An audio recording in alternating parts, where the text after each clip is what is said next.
Ok, sí se ve en pantalla, ¿verdad? Sí, Muy bien. Ok.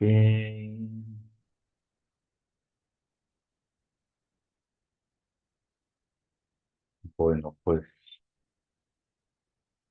estamos ahora poquitos, estamos 27. Buenas noches, bienvenidos todos. Esta es nuestra última clase del año. La siguiente semana es la última semana laboral de la universidad. Andamos guadalupanos, cierto, ¿verdad? Sí, sí, tienen razón, andan guadalupanos hoy. Es correcto. Bueno, los que son de aquí de México y los que son católicos, ¿verdad? Sí, es cierto. Sí, apenas estamos 32 y vaya que toca un tema bastante interesante hoy. Es que yo voy empezando porque si no, no nos va a dar tiempo de revisar este tema. El día de hoy nos estamos en la semana 6. Hoy es 11 de diciembre, efectivamente, andamos guadalupanos, mañana es el 12. Ok, bueno, ¿qué tenemos aquí? El primer trabajo que se entrega por ahí en la fecha del 15 de diciembre, pues ya lo platicábamos la semana pasada, ya platicábamos de ese trabajo, ¿vale? Y bueno, mm, por eso tantos cohetes. Sí, aquí también hay muchos cohetes. Están buscando muchos cohetes, así es, correcto. Y este es nuestro quinto tema ya. Este, y es un tema muy interesante, muy bonito, porque es la base del Deep Learning, que es el tema del Deep Learning se va a tocar en la siguiente sesión, será en enero, ya. Este, pero, pero bueno, este, nos toca este tema de hoy, redes neuronales artificiales, ¿no? O sea, cómo se pasa de la inspiración biológica, vamos a empezar a ver, a al modelo matemático de la red neuronal, ¿no? De la neurona. Está interesante el día de hoy, entonces, pues primero aquí me marca un video, así que voy a abrir mi video. Lo tengo aquí listo. Ya saben que los videos están eh, en Drive.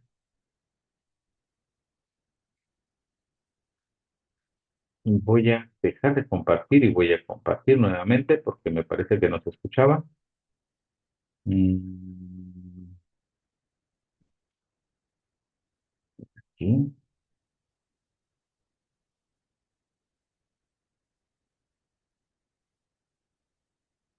Ok, si me pueden indicar si se escucha, por favor. Sino que de verdad aprende, que aprende como lo sí hacemos se nosotros. escucha. Pues de eso va todo esto, del fascinante mundo. A Empezamos. ver, pensemos en esto por un momento. ¿Y si pudiéramos construir una máquina que no solo sigue instrucciones, sino que de verdad aprende? Que aprende como lo hacemos nosotros. Pues de eso va todo esto, del fascinante mundo de las redes neuronales artificiales. Son sistemas que se inspiran en la estructura más alucinante que conocemos, nuestro propio cerebro, para que los programas puedan mejorar y mejorar simplemente con la experiencia. Y ojo, que no es solo una forma de hablar, no es una metáfora poética, para nada. La arquitectura de estas redes, su esqueleto, por así decirlo, intenta replicar digitalmente esa capacidad increíble que tiene nuestro cerebro para aprender, para adaptarse y, sobre todo, para encontrar patrones en todo lo que nos rodea. Dale, entonces, si la idea es construir un cerebro artificial, la pregunta es obvia, ¿no? ¿Por dónde empezamos? Pues por lo más básico, por su pieza fundamental. Vamos a hacer un pequeño viaje al interior de una neurona biológica para entender cómo está diseñada. Y aquí está, la protagonista, la neurona. Es como el microchip del cerebro, la unidad mínima de procesamiento. Fijaos en cómo funciona. Recibe señales eléctricas por unas antenitas, las dendritas, las procesa en su núcleo y, si toda esa información sumada supera un cierto umbral, ¡pum! Dispara un impulso eléctrico por un cable largo, el axón, para comunicarse con miles de neuronas más. Y aquí, justo aquí, está la magia de todo. El aprendizaje, porque nuestro cerebro es superplástico, cambia constantemente. Las conexiones que nos llevan a un acierto se refuerzan, se hacen más potentes, y las que nos llevan a un error, pues se van debilitando, como si se olvidaran. Es una optimización constante. Y este principio, esta idea tan simple y tan potente, es exactamente la que vamos a intentar copiar en nuestro código. Y fijaos qué bien se ve aquí el paralelismo. A la izquierda tenemos la neurona de verdad, la biológica, con sus dendritas, su núcleo, su axón, y a la derecha su gemela digital, su modelo matemático. ¿Veis? Múltiples entradas que hacen de dendritas, un cuerpo central que procesa la información y una única salida que actúa como el axón. Es una traducción directa. Venga, pues vamos a dejar por un momento la biología y nos metemos de lleno en el mundo digital, a ver cómo funciona esta célula, esta pieza clave de la inteligencia artificial. Y aquí llega el concepto más importante de todos, de verdad, hay que quedarse con esto. Los pesos. A ver, en el cerebro unas conexiones son más fuertes que otras, ¿no? Pues en una red artificial hacemos lo mismo, pero con un número. A cada conexión le ponemos un peso, que básicamente le dice a la neurona cuánta importancia tiene esa entrada. Y aquí está el quid de la cuestión. Aprender para una red neuronal no es más que ajustar estos pesos. Todo el proceso se reduce a encontrar los valores perfectos para cada uno de ellos. Entonces, ¿cómo piensa una de estas neuronas? Pues es un proceso bastante sencillo, en realidad. Primero, recibe un montón de señales de entrada y cada una viene multiplicada por su peso, por su importancia. Segundo, suma todo eso, sin más, un sumatorio. Tercero, ese resultado total pasa por un filtro, una cosa que llamamos función de activación. Pensemos que es como el portero de una discoteca. Mira la suma total y decide si es lo bastante alta como para pasar o no. Y cuarto y último, si el portero le da el visto bueno, la neurona produce una única salida. Este esquema lo resume genial. Fijaos, tenemos las entradas, las X, que se multiplican por sus pesos, las W. Luego todo eso se suma dentro de la neurona y pasa por la función de activación, que en este ejemplo es una muy simple, la función signo. Esta solo decide si el resultado es positivo o negativo, si la salida va a ser +1 o -1. Y eso nos da el resultado final, la Y. El flujo de información es súper claro, ¿verdad? De izquierda a derecha. Vale, pues ya tenemos las piezas. Con estos bloques podemos construir el modelo más simple de red neuronal que existe, el perceptrón, que muchas veces no es más que una única neurona artificial, así de sencillo. La pregunta ahora es, ¿cómo aprende esta neurona solitaria? Pues como aprendemos muchas veces nosotros, con ejemplos. Se le da una montaña de datos de entrenamiento, es decir, un montón de casos donde le damos las entradas y, atención, también le damos la respuesta correcta. Es como un profesor que le da al alumno el problema y la solución para que aprenda. A esto se le llama aprendizaje supervisado. Claro, durante ese entrenamiento, la red va a hacer sus propios cálculos y dará una respuesta. La diferencia entre la respuesta que da la red y la respuesta correcta que nosotros ya sabíamos, a eso lo llamamos error. Y esto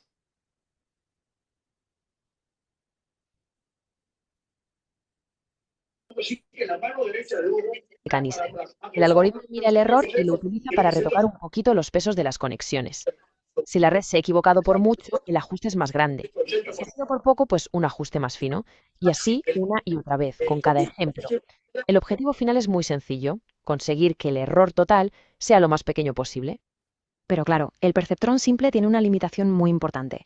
Al final, lo que intenta hacer es trazar una única línea recta para separar dos grupos de datos. Si los datos se pueden separar con una línea, como en la imagen de la izquierda, perfecto, funciona. Pero, ¿y si el patrón es más complicado, como a la derecha?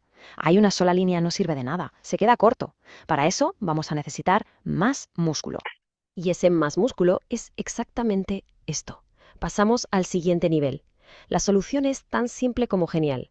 En lugar de una neurona, ponemos muchas y las organizamos en capas. Así creamos las redes neuronales multicapa, que son básicamente el motor de casi toda la inteligencia artificial que vemos hoy en día. Esto es lo que lo cambia todo. Añadir capas entre la entrada y la salida. Las llamamos capas ocultas y le dan a la red una potencia de cálculo brutal. ¿Por qué? Porque cada capa se especializa en algo. Imagina que le enseñamos a reconocer caras. La primera capa podría aprender a detectar cosas simples, líneas, bordes, cambios de color. La siguiente capa coge eso y aprende a reconocer formas más complejas, ojos, narices, bocas. Y la última capa junta todo eso para decir, ajá, esto es una cara. Es una jerarquía de conocimiento. En estas redes, que son las más habituales, la información tiene un camino muy claro. Siempre va hacia adelante. Empieza en la capa de entrada, atraviesa las capas ocultas una por una y termina en la capa de salida. No hay vueltas atrás. Por eso, en inglés se las conoce como redes feed forward, que significa hacia adelante. La gran pregunta es, vale, ¿y cómo ajustamos ahora los miles de pesos que puede tener una red estas? Pues con un algoritmo que en su día fue una auténtica revolución, la retropropagación o backpropagation. El proceso es una genialidad. Primero calculamos el error al final del todo, en la salida, y luego, y aquí viene lo bueno, vamos hacia atrás. Propagamos ese error hacia las capas anteriores, como si fuéramos repartiendo la culpa. Le decimos a cada neurona, oye, tú tienes parte de responsabilidad en este fallo. Y así ajustamos sus pesos para que la próxima vez lo haga un poquito mejor. Y lo más increíble de todo es que no hace falta construir monstruos con cientos de capas. Es alucinante, pero está demostrado que una red con solo 2 o 3 capas ya puede aprender y representar funciones increíblemente complejas. Con muy poco se puede conseguir muchísimo. El poder que tienen es enorme. Y claro, todo esto no es un experimento de laboratorio. Estas redes están literalmente en todas partes, en nuestro día a día. Se usan para el reconocimiento de patrones, como por ejemplo para clasificar si en una foto hay un gato o un perro, o para que el asistente de voz de nuestro móvil nos entienda, o para que el banco pille una transacción sospechosa y nos avise, o incluso para que nuestra plataforma de streaming favorita sepa qué serie recomendarnos. Están por todos lados. Así que fijaos en el viaje. Hemos partido de una idea muy simple, copiar una célula de nuestro cerebro, y hemos llegado a sistemas que hacen cosas que hasta hace nada pensábamos que solo podíamos hacer los humanos. Y esto nos deja con una pregunta en el aire, una pregunta fascinante. Con estas redes haciéndose cada vez más y más complejas, cada vez más potentes, ¿dónde está el límite? ¿Hay un límite para lo que estas máquinas pueden llegar a aprender? Bueno, ok, partir. Esta manera de introducción, este, y me regreso para acá. Voy a compartir nuevamente. Ok, ahí estamos. Bueno, eh, el video pues resume así a grandes rasgos todo esto, de dónde parte la inspiración de las redes neuronales, precisamente de la célula, este, de la neurona, ¿no? Es, a ver, permíteme tantito. Bueno, la estructura de la neurona, pues es que tiene las dendritas, que son las entradas, tiene su núcleo, y en el axón viaja la salida, ¿no? Y una neurona se conecta con otra a través de una sinapsis, que es esta unión entre el axón de otra neurona que conecta con las dendritas de otra neurona, ¿no? Entonces, ahí se conectan y generan redes. Hay conexiones que con el tiempo, pues si no se usan o si tienen respuestas incorrectas, pues se debilitan y entonces pues se pierde la conexión, mientras que si algo se repite o hay una conducta que se repite, pues esas conexiones pues se hacen más fuertes, se fortalecen. Nuestro cerebro es plástico, o sea, a final de cuentas, y principalmente en las primeras etapas, o sea, en la infancia, pues hay mayor plasticidad en el cerebro, pero aún así después sigue teniendo cierta plasticidad nuestro cerebro, o sea, se pueden generar, fortalecer ciertas conexiones, se pueden perder otras, ¿no? Eso está demostrado. Eh, bueno, en eso es en lo que se basan las neuronas artificiales, en la conexión neuronal biológica. Y a final de cuentas, pues las redes neuronales las podemos utilizar mucho en reconocimiento de voz, reconocimiento de escritura, la conducción automática de vehículos, el análisis de imágenes métricas, análisis de optimización de redes de telecomunicaciones, detección de fraude, predicción del CTR del marketing, que sería como la tasa de clics, ¿no? En una publicación, ¿no? En mercadotecnia. Bueno, pero ¿cómo se pasa del modelo biológico al modelo matemático? Pues de este lado tenemos, del lado izquierdo tenemos una neurona natural es un modelo a final de cuentas también, pero es un modelo biológico. Y de este lado tenemos el modelo de una neurona artificial, ¿no? Entonces, en la neurona biológica, pues las dendritas son las entradas, ¿no? Puede tener varias entradas, una célula de una neurona. Y lo mismo acá, este sería como el cuerpo celular y estas son las entradas, ¿no? Las entradas son estas X que vemos que se multiplican por un peso, cada entrada se multiplica por un peso, ¿no? Y luego aquí en la neurona, pues, ¿qué se hace? Se hace una sumatoria de esta multiplicación X1 por W1 más X2 por W2 y así sucesivamente. Y dependiendo de esta sumatoria que se hace aquí, si se supera cierto nivel de activación, de acuerdo a una función de activación, pues hay una salida que normalmente podría ser un 1 o un 0, ¿no? Aquí lo vemos de manera más clara. Este es el cuerpo neuronal, el núcleo neuronal, perdón, tenemos aquí las entradas, X1, X2, X3, cada entrada viene con un peso, ¿sale? Y aquí pues se hace una sumatoria y dependiendo de esa sumatoria, la salida Y puede dar un valor que depende de la función de activación, ¿sale?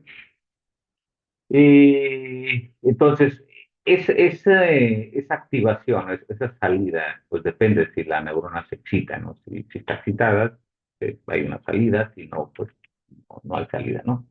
Aquí vemos más como la sumatoria, lo mismo X por la W, aquí se hace la sumatoria, y lo que tenemos aquí como X no es una de estas X, esta X es como la sumatoria, ¿no?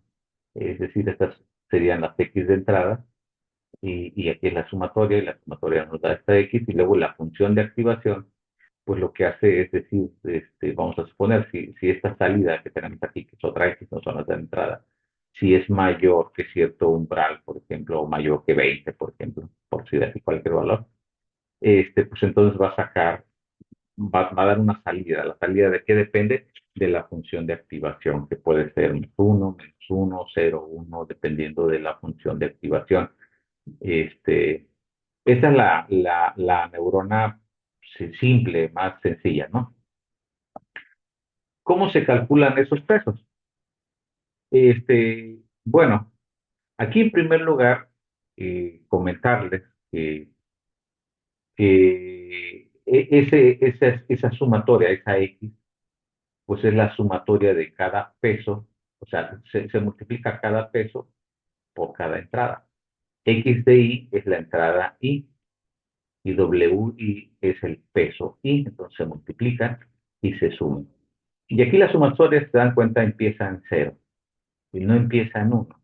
O sea, acá sería 1. Entonces digamos que hay un extra por acá, ¿no? Un X0, un X0, ¿no? Hay un extra por ahí. Ese X0, que sería un W0 realmente, pues representa el umbral o el sesgo, que sería como algo así como un error, ¿no?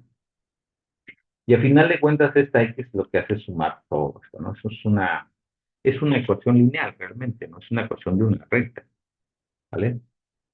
Y luego, dependiendo de este valor X que tenemos aquí, que es la sumatoria, si X, por ejemplo, es mayor o igual que a 0, pues entonces la salida será un más 1. Aquí depende de la función de activación, ¿sale? La función de activación aquí es una función que te está dando un más uno o un menos uno, que normalmente nos referimos a esto como una función escalonada. De hecho, yo por aquí abrí esta otra, porque aquí recuerdo que tenía yo otras funciones de activación. Voy a poner esta por aquí. Esta es la que quería yo poner. Cierro, cierro, pongo esta. Y por aquí tengo otras funciones de activación, porque no es la única. Eh,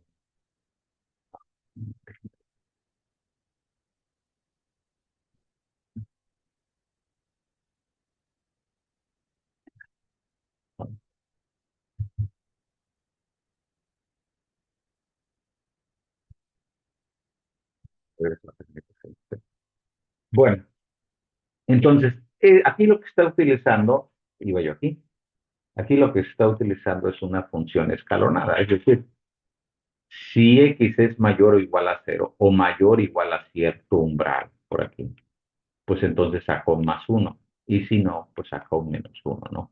O sea, esta es una función de activación de escalón, pero existen otras funciones de activación, como la función sigmoide, la función relo, etcétera, ¿no?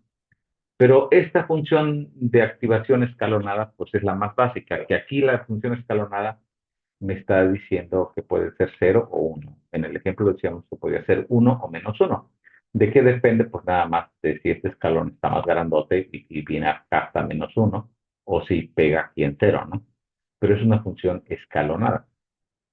Esa es una función de activación, pero no es la única que existe. De hecho, todas estas funciones de activaciones existen y realmente estas funciones son las que nos permiten sumar neuronas, porque al final de cuentas, ¿qué pasa si nosotros nada más tuviéramos una función escalonada y sumáramos? Pues al final de cuentas tendríamos una recta nada más. Pero tenemos funciones distintas, como la función sigmoide, la función tangente hiperbólica, la función relo, la función softmax, que se utiliza mucho en clasificación, por ejemplo.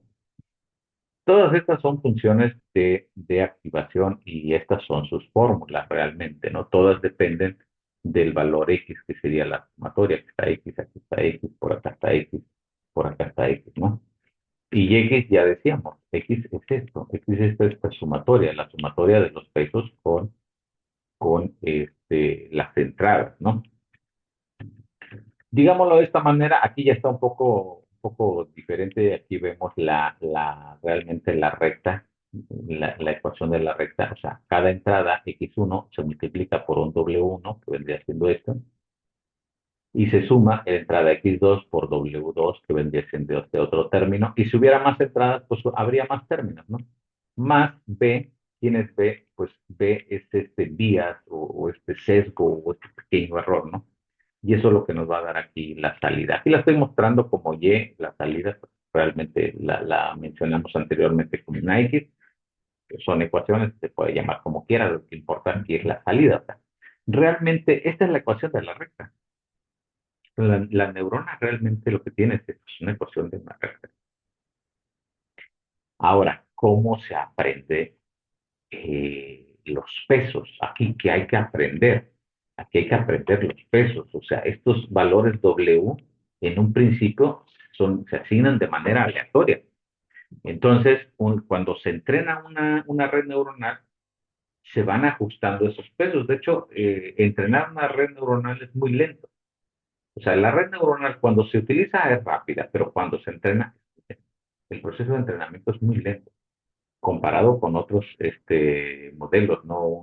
Un Random Forest, este, un KNN, una máquina de vector de soporte, etcétera. La red neuronal es muy lenta para entrenar, pero ya entrenada se utiliza de manera rápida, ¿no? Primero vamos a ver cómo se calcula el error en una neurona, ¿no? Primero, en el ejemplo más básico, ¿qué pasa? Pues pasa que si nosotros le metemos ciertos valores de entrada a la neurona, pues esperamos que dé un valor de salida, ¿no? Pero ese valor de salida que nosotros esperamos no va a ser exacto, o sea, no va a ser exactamente, nos va a dar lo que queremos, no. Realmente va a haber un error. Pero en el aprendizaje supervisado, ¿qué pasa? Que nosotros calculamos esta salida, por ejemplo, esta salida me da menos uno, ¿no? ¿Sale? Pero nosotros sabemos que la salida es uno, por eso se llama supervisado, porque nosotros conocemos la salida, ¿no? Entonces, el error es la diferencia entre el valor real, que sería la salida esperada, y el valor de salida que calcula el, el, la neurona, ¿vale? Estamos hablando aquí de una neurona nada más. Entonces, ¿cómo se calcula o cómo se hace el proceso de aprendizaje en una neurona nada más, en una neurona, ¿vale? Que es la regla de aprendizaje del perceptrón, nada más, de la neurona como tal, ¿no? Este, ¿Qué tenemos aquí? El peso WI, ¿sí? El peso WI, que puede ser cualquiera de estos pesos, pensemos el peso W, ¿no? ¿Vale? En el tiempo T más 1. O sea, para el siguiente tiempo, para el siguiente tiempo. ¿Cómo se calcula? Se calcula considerando el peso en el tiempo actual, ¿sale? Multiplicado por esta n que tenemos por aquí, que es la tasa de aprendizaje, que es un factor entre 0 y 1, o sea, 0, más pegado a 0 aprende más lento, más pegado a 1 aprende más rápido, ¿no? Y esto que tenemos acá, y de t es el valor real, ¿vale? Menos yt, que es el valor que genera la neurona. O sea, hacemos la diferencia, ¿no? El valor, digamos, este es el valor real menos el valor que saca la neurona, y esto nos va a dar el error, ¿vale? Se multiplica por xy, que sería la entrada en el tiempo y, el valor de cada entrada en ese tiempo, y de esta manera se calcula el peso para la siguiente época. Y eso es muy importante entenderlo. Aquí hablamos de épocas, o sea, realmente estoy en un tiempo T y meto mis datos a la red neuronal y me va a dar un error. Y luego, ¿qué pasa? Corrijo los pesos y vuelvo a hacerlo. Entonces, así está aprendiendo la neurona. O sea, realmente pasan los datos, hay error, corrige, vuelve a pasar los datos, hay error, corrige. Y la idea es que cada vez haya menos error. Entonces, el algoritmo de entrenamiento, pues primero se inicializan los pesos con valores aleatorios pequeños, aproximadamente desde menos 0.5 así a 0.5, ¿no? Y el umbral W0 que decíamos que era el 0 o el día, ¿vale? Luego, ¿qué pasa? Pues le pasamos los datos de entrenamiento y calculamos el valor de salida y, y con esto calculamos los errores, ¿no? Al final de cuentas, y actualizamos los pesos, o sea, corregimos los pesos y luego volvemos a repetir esto, ¿no? El paso 2, metemos, metemos nuevamente los datos, calculamos los pesos, corregimos y estamos aquí dando vueltas y vueltas. Y cada vuelta es una época, ¿vale? Cada vuelta es una época del proceso de entrenamiento, ¿vale? Ahora, este, hay tres pilares fundamentales en toda red neuronal. Primero, la arquitectura. ¿Qué es la arquitectura de una red neuronal? El número de capas que tenemos. Ahora vamos a hablar de capas. O sea, al principio hablábamos nada más de una neurona, perceptrón, pero si nosotros juntamos podemos tener capas. ¿La arquitectura de qué depende? De cuántas capas hay y cuántas neuronas hay por capa y cómo se están conectadas entre sí. Luego tenemos la función de activación, ¿sale? Es una función matemática que puede ser una sigmoide, un arreglo, etcétera, que determina cuál va a ser va a ser la salida de la neurona, ¿sale? Y luego hay un algoritmo de aprendizaje, que es este algoritmo que va a corregir los pesos, ¿sale? Entonces, estos son los tres elementos principales de una red neuronal. Si nosotros vamos a diseñar una red neuronal, tenemos que diseñar la arquitectura, que tenemos que elegir nuestras funciones de activación y tenemos que decidir qué algoritmo vamos a utilizar para corregir, ¿vale? Bueno, aquí hablábamos nada más de una neurona. Ahora, ¿qué pasa si conectamos muchas, no? Tienen las redes neuronales multicapa. Que es evolucionar de una neurona nada más que tiene múltiples entradas, nos va a dar una salida, pasar a colocar capas que le llamamos capas ocultas. O sea, va a haber una capa de entrada, va a haber capas ocultas y va a haber una capa de salida. Aquí hablamos de redes neuronales unidireccionales o únicamente de alimentación hacia enfrente. Nada más va para frente, no regresa, porque hay otras que regresan, ¿vale? Entonces, aquí nada más van hacia enfrente la propagación de la señal. Entonces, digamos, una red neuronal estaría conformada por una capa de entrada y es una nada más, una capa de salida, aquí es una nada más. Y aquí en capas ocultas puede haber n capas ocultas, puede haber más de una capa oculta. Aquí depende de la arquitectura que diseñemos, ¿no? Y, pues, ¿qué pasa? Pues bueno, la estructura típica de una red neuronal, pues es que podríamos tener entre una o dos capas ocultas con 10 a 1000 neuronas más o menos, ¿vale? Pero, pues realmente, si la cargamos de capas, si la cargamos de neuronas, pues va a ser más lenta, pero no significa que vaya a mejorar mucho, ¿vale? Para eso se utiliza el Deep Learning, que es el tema que viene en la próxima semana, ¿no? Bueno, en la próxima clase, ¿vale? Pero ahorita pensando en una red que no es de Deep Learning, sino una red normal multicapa, forward hacia adelante, pues realmente generar muchas capas no va a mejorar mucho, ¿no? Normalmente hay unas reglas que ahorita vamos a ver. Entonces, tenemos una capa de entrada que recibe todas las variables de entrada, ¿vale? Y luego varias capas intermedias, que están todas conectadas. Bueno, hay diferentes tipos de conexiones, pero eso es lo básico. Ahora, ¿cómo aprende una red cuando tiene muchas capas, ¿no? Hace rato hablábamos del proceso de aprendizaje de una neurona, nada más, que la ecuación que vimos es una neurona. Ahora, ¿qué pasa cuando tenemos muchas capas, no? Pues entonces aquí lo que se hace es propagar el error hacia atrás. O sea, realmente, eh, ¿qué pasa en este caso? Pues el error que se observa en la capa de salida realmente se va propagando hacia atrás para ir corrigiendo las capas, ¿no? Y esto se le conoce como retropropagación del error o backpropagation, ¿vale? Este, primero, entonces, cuando, ¿cómo se hace el entrenamiento, ¿no? de una red neuronal? Pues primero le metemos los datos. Le metemos los datos y los datos se propagan hacia adelante, ¿vale? O sea, atraviesan toda la red, pero se calcula el error en la salida.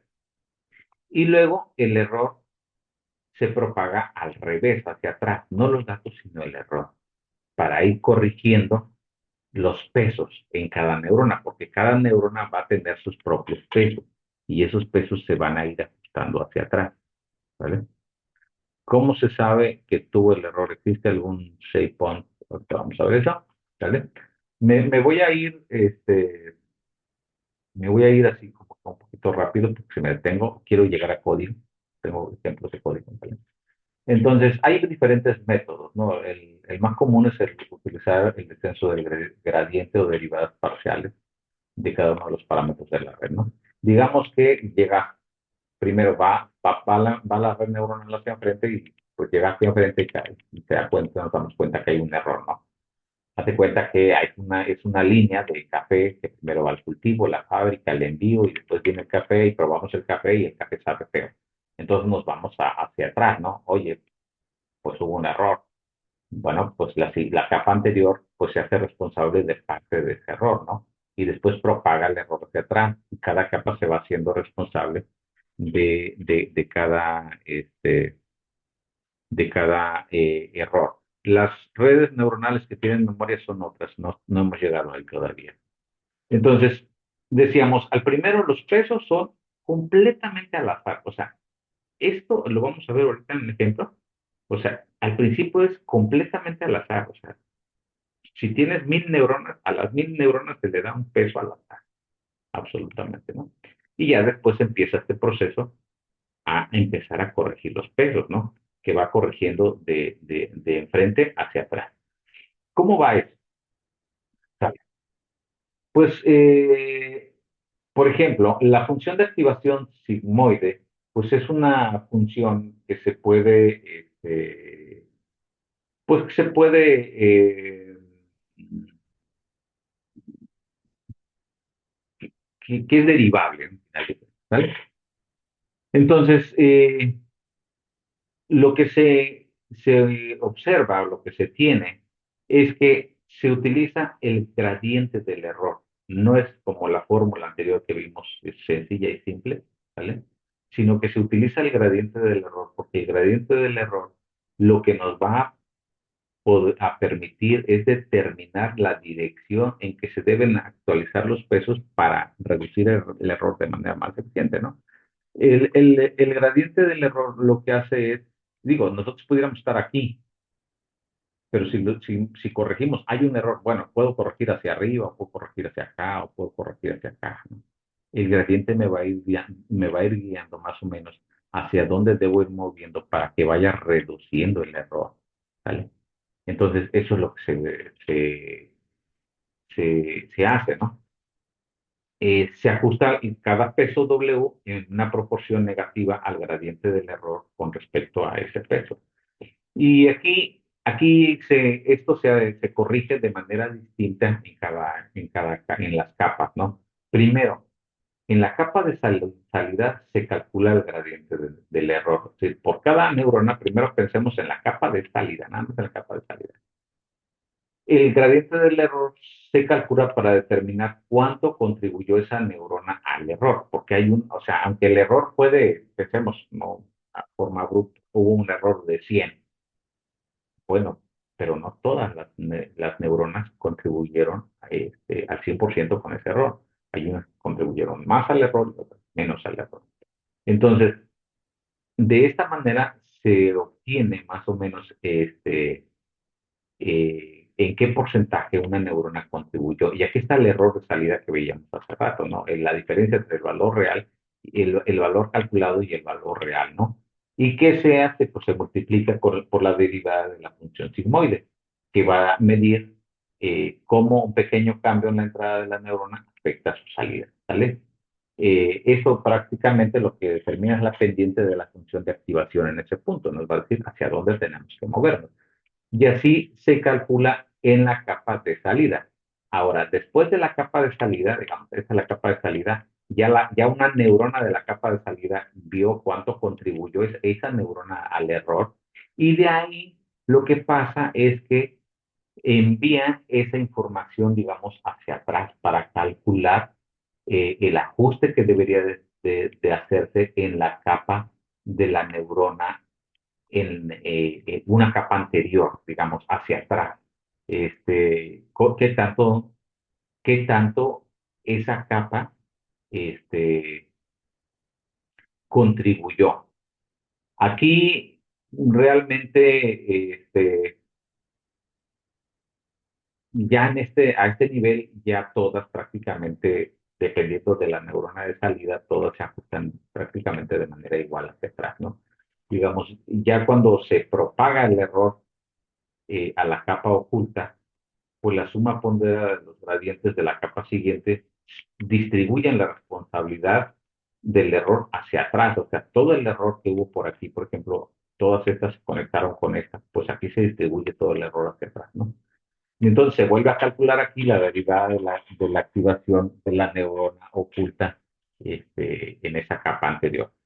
No me detengo aquí en ecuaciones y todo eso lo pueden checar ahí en la guía porque quiero ir a la parte práctica. Entonces, de manera nada más general para entenderlo, porque no creo que se pongan a hacer las derivadas también ustedes, entendamos que al principio se dan los pesos de manera aleatoria, se entrena la red neuronal, hay una propagación hacia adelante, luego se calcula el error en la capa de salida y se ajustan los pesos, y luego se calcula el gradiente y ahí se ajustan los pesos de las capas ocultas y se va hacia atrás, ¿sale? Y luego se vuelven a repetir acá los pasos 2 otra vez para acá. Cada vuelta es una época, le llamamos una época, ¿vale? Es muy importante. Y aquí es donde viene la parte práctica a la que quería llegar, a ver si me da tiempo, porque me quedan 18 minutos.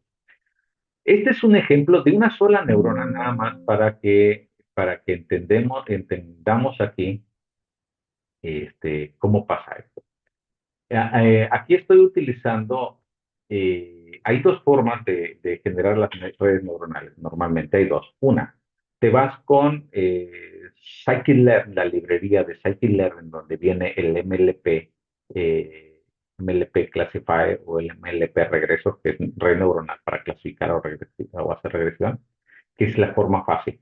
La forma fácil viene más adelante. Y la otra forma, que es un poquito, no es tan difícil, pero digamos, se tiene que tener un poquito más de cuidado es trabajando con TensorFlow y Keras, ¿no? La librería de TensorFlow y en conjunto con Keras, pues te permite hacer redes neuronales donde puedes tener más posibilidad de modificar, o sea, te deja mover más cosas. pero entonces te da más responsabilidades, ¿no? Entonces, primero, ¿quieres empezar a hacer una red neuronal? Primero sería como con scikit-learn, con MLP Classifier o MLP Regress. Pero empiezo con esto porque el ejemplo que quiero poner aquí está tan sencillo. Pensemos lo siguiente, vamos a entrenar una sola neurona. Entonces, vamos a entrenar, primero voy a entrenar una sola neurona, ¿sale? Entonces voy a comentar aquí.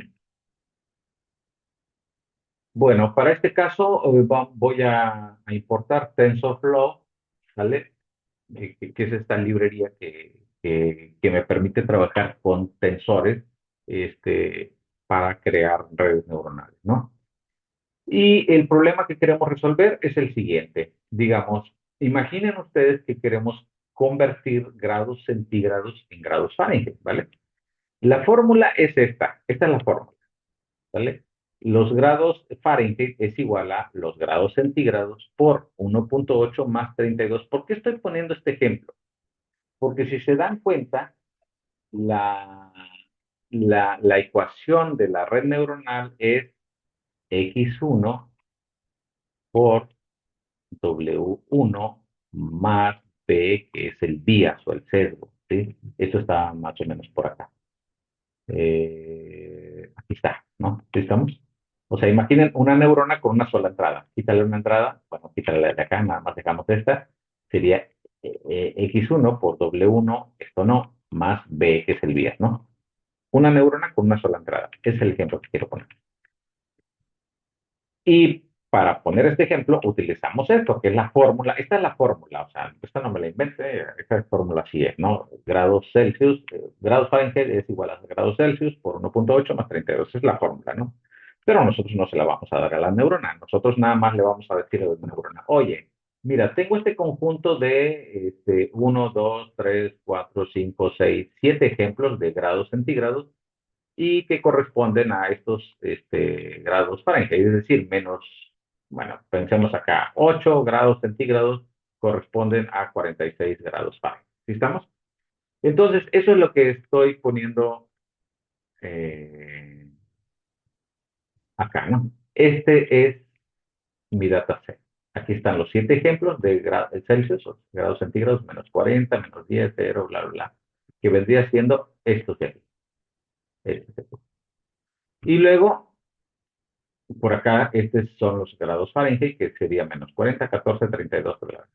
O sea, esto es un dataset como los que hemos visto, que hagan de cuenta que esto es X y esto es Y. ¿Vale? Le damos X y le damos Y. Es un problema de regresión. ¿Vale? Y le estamos diciendo, bueno, lo que vamos a hacer ahora es vamos a entrenar una red neuronal, ¿vale? Es decir, nada más va a tener una entrada, ¿vale? Y como nada más queremos tener una entrada, pues aquí estoy creando una capa. Capa es a tensorflow.keras.layer.dense. ¿Qué es dense? Una capa densa es todas las neuronas de la capa anterior están conectadas con todas las neuronas de la capa siguiente. Pero en este caso es una sola neurona. Aquí en unit le estoy diciendo una sola neurona. Input shape, uno. O sea, solo es una neurona. Bueno, es una entrada, estoy diciendo, ¿sale? Y aquí estoy creando mi modelo. O sea, es como mi clasificador, mi regresor, ¿no? En este caso es un regresor. Y estoy diciendo TensorFlow, que era, dice secuencial capa. Estoy agregando esta capa, la estoy agregando aquí de manera secuencial. Entonces corro esto y corro esto. Digamos, aquí ya está mi modelo. Una neurona, nada, ¿vale? Y luego mi modelo los voy a compilar aquí. ¿Qué estoy haciendo aquí? Pues le estoy diciendo, oye, vas a utilizar un algoritmo para modificar los pesos, que es el ADAM 0.1. Este es el algoritmo de entrenamiento, ¿vale? Es el ADAM, ¿no?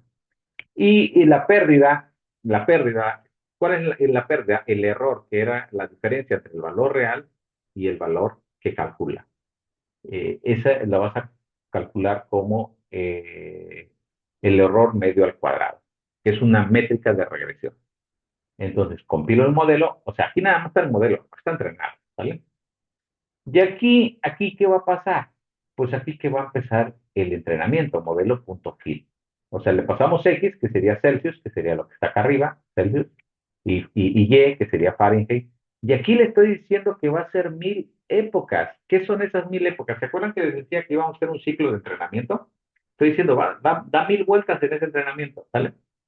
Entonces, pues corremos esto y aquí es donde, imagínense, con una neurona se está tardando ya un poquito, ¿no? Una neurona nada más. O sea, cuando tengas una red neuronal más grande, sí se va a tardar más.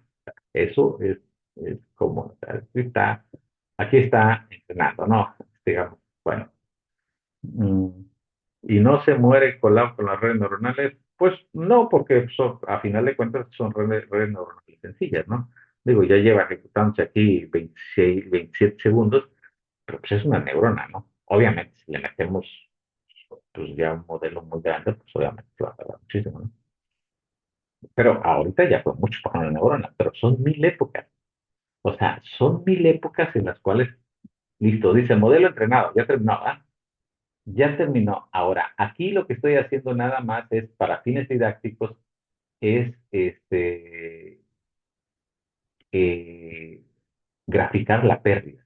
¿Qué es esto de graficar la pérdida? Pues graficar cómo iba aprendiendo, ¿sale? Esta es la pérdida, digamos, es como el error, o sea, estas son las épocas de la época 0 hasta la época 1000 y cómo el error iba bajando, bajando, bajando, bajando, bajando, hasta que llegó casi a 0 el error, ¿sale?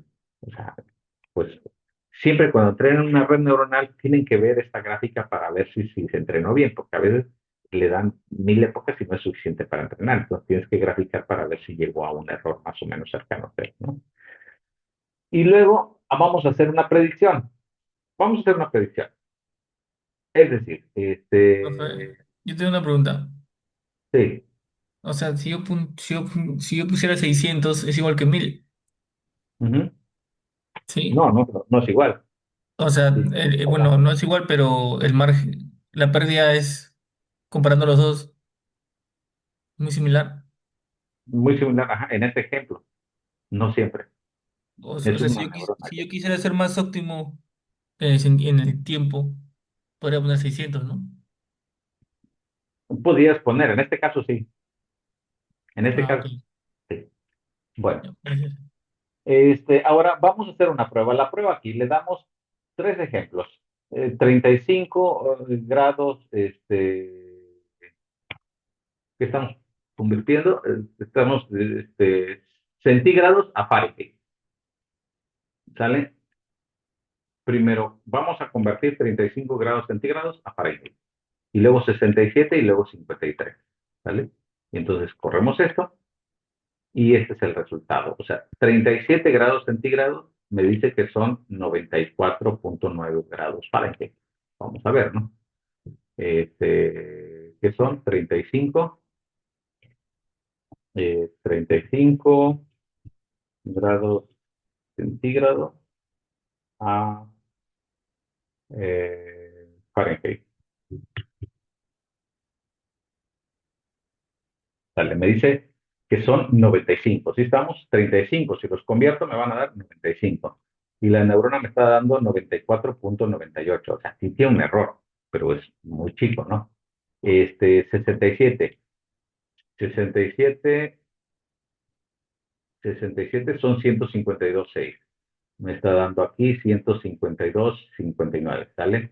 Y luego acá 53, eh, 53, 127,4. ¿Cuánto me está dando? 127,38. O sea, casi, casi ahí está, ¿no? Ahora, eh, voy a imprimir los pesos. Lo que quiero que vean los pesos.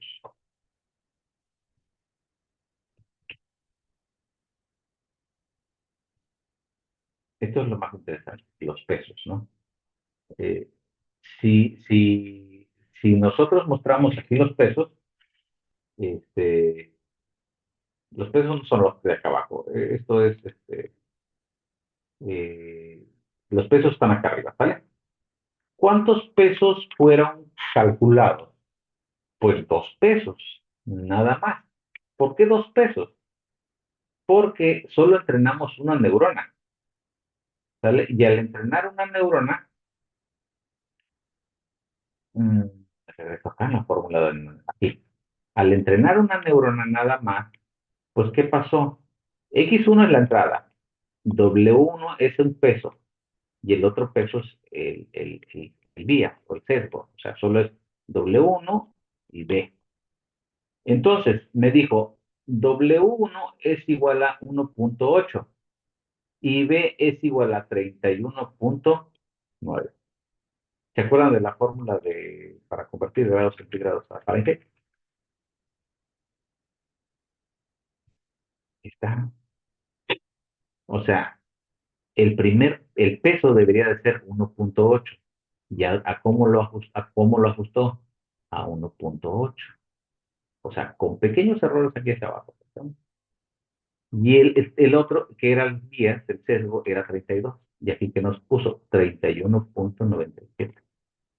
O sea, eh, me gusta poner ese ejemplo porque nos damos cuenta que de que esos valores que al principio fueron aleatorios, o sea, al principio este peso lo puso aleatorio y este otro lo puso aleatorio. Y a lo largo de las 1000 épocas lo fue modificando hasta encontrar valores que son muy relacionados con la realidad, ¿no? En este caso con la ecuación. ¿Por qué? Porque puse un ejemplo que se ajusta, ¿verdad? Obviamente, ¿qué pasa si ahora, aquí tiene un significado? ¿Por qué? ¿Por qué? Porque esta es la fórmula más o menos de lo que esperaría yo con una neurona. Claro, pero las redes neuronales no son explicativas. O sea, solo te dan los pesos. En este caso, porque es un ejemplo de juguete hecho a la medida y todo, está así. Pero si ponemos un ejemplo de a de veras, por ejemplo, ¿qué pasa si en vez de poner nada más una neurona, resulta que ahora lo que voy a hacer, voy a comentar esto y ahorita les explico, primero lo corro. ¿Por qué? Porque va a tardar un poquito ahí está el entrenamiento, está entrenando, ¿no? Ahora les digo qué hice aquí. Bueno, aquí lo que estoy haciendo es lo siguiente. Estamos creando una capa oculta, la capa oculta uno, que crea aquí, dice TensorFlow, Keras, Layer, Dense. O sea, es una capa densa, una capa densa que tiene 3 unidades de entrada, ¿sale? Y el shape solo tiene, es una capa nada más, ¿no? ¿Qué es esto? Bueno, pues es esto, o sea, es esta capa de entrada, la capa 1, ¿vale? O sea, solo va a haber una entrada porque viene un X1, pero alimenta a las 3 neuronas de entrada, ¿vale? Aquí son 3 unidades. Luego tenemos una capa oculta 2, ¿vale? Que tiene 3 neuronas. Es esta capa oculta 2 que tiene 3 neuronas, ¿vale? Y luego tenemos una salida, ¿vale? Que tiene una sola neurona. Es una capa densa, que sería esta capa de salida, ¿vale? Entonces estamos creando esta red neuronal, ¿vale? Aquí están las capas y aquí construimos el modelo. TensorFlow queda secuencial, primero va la capa 1, luego la capa 2, luego la capa de salida, ¿vale? Entonces, aquí, ¿cuántos pesos? Pregunta. Pensemos en la capa 1 nada más. Pensemos en esta capa 1, esta nada más. ¿Cuántos pesos tiene esta capa? ¿Qué me dice? 3. 3. No se le está olvidando algo. El BIOS tiene 4. El 10. Pero el 10 es por la Por el pérdida de error. neurona. Serían 6, ¿no? Serían 6 pesos. Ujú. 6 pesos. ¿Sí estamos? Es la primera capa tendría 6 pesos. Aquí ya terminó de entrenarse y aquí vamos a ver.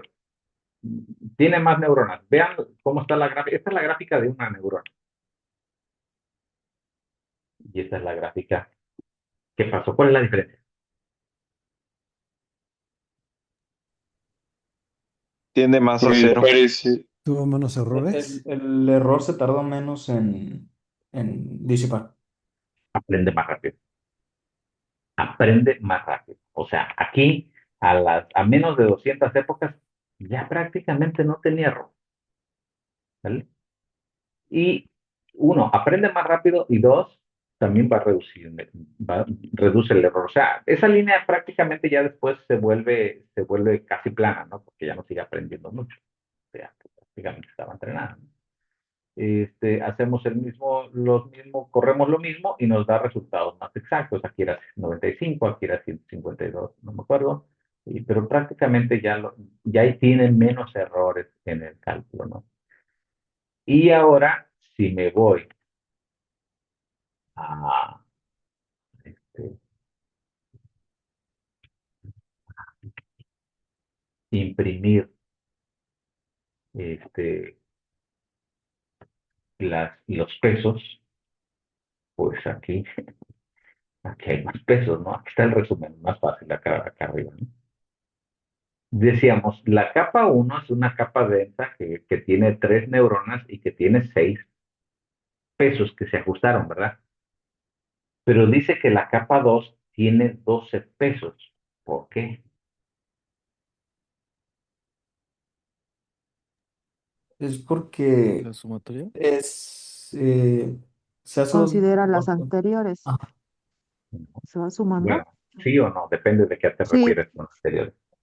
o sea, Porque la cada capa red 2 son 6 permuta, más ¿no? 6 de la capa 1. O sea, esta no, estos son 6, aquí ya, y son independientes. Ah, Me refiero a esta, nada. ¿Por qué son 6? No. Aquí Porque son 6 en esta. y ahí son permutan, Son 6. 6 ¿no? porque aquí viene una entrada y un vías, van 2. Una entrada y un vías, 4. Una entrada y un vías, 6. Ah, Y ya. acá, porque son 12. Porque cada red de la capa uno interactúa con cada neurona de la capa 2. Por Es eso 12. correcto. Hay 13. Por ejemplo, aquí hay una entrada, 2 entradas, 3 entradas. 3 pesos. Más el vías, 4. Una entrada, 2 entradas, 3 entradas. Más el vías, 4. Una entrada, 2 entradas, 3 entradas. Más el vías, 4. 4 por 3. Y entonces aquí en la capa de salida, ¿cuántos pesos hay?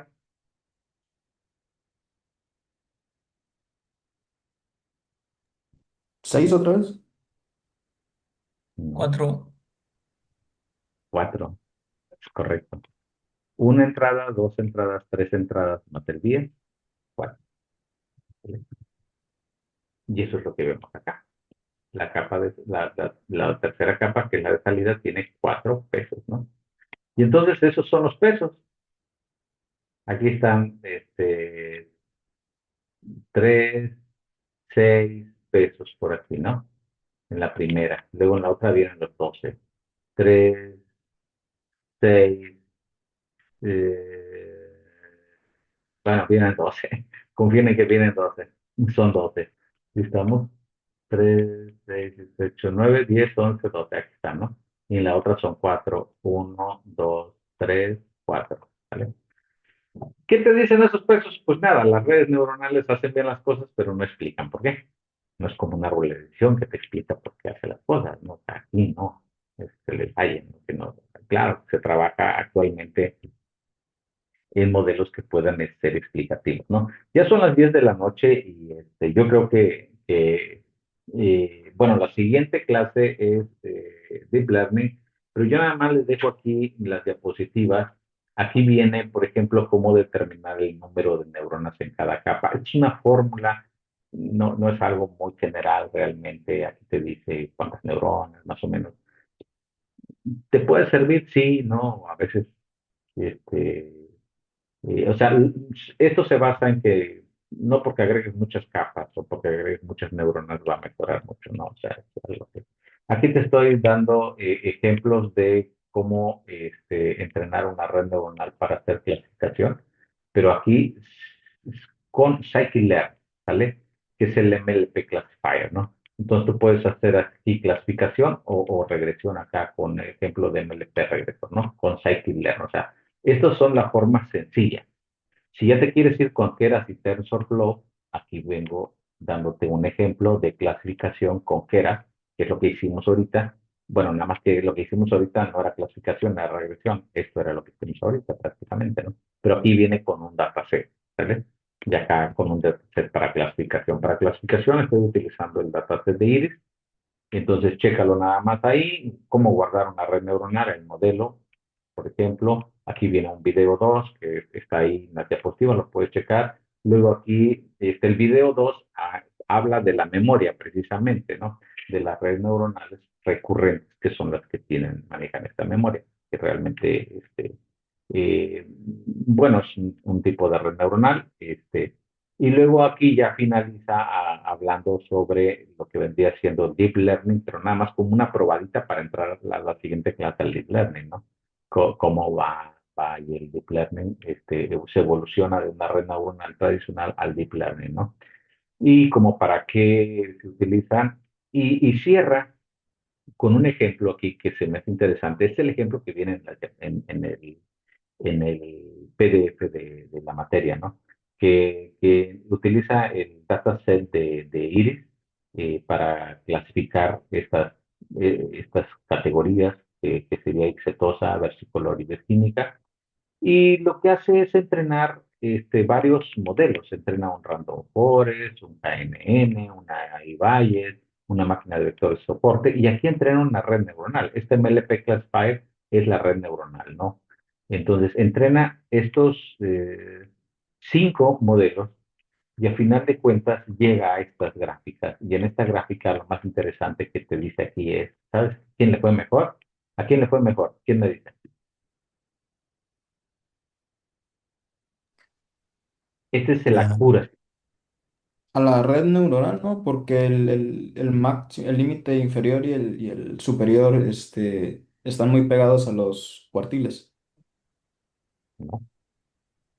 la máquina de vector de soporte, ¿no? Correcto. Le va mucho mejor a la máquina de vectores de soporte.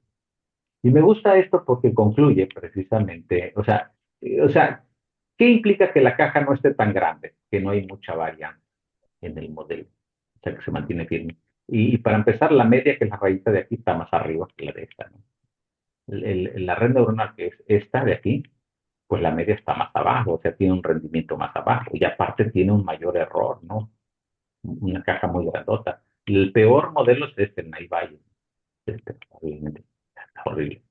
Pero la red neuronal no le va mejor que al Random Forest y que al KNN, prácticamente. El mejor es la máquina de vector de soporte. Tiene una accuracy promedio del 98.33 y una desviación estándar la menor de todos, 0.033.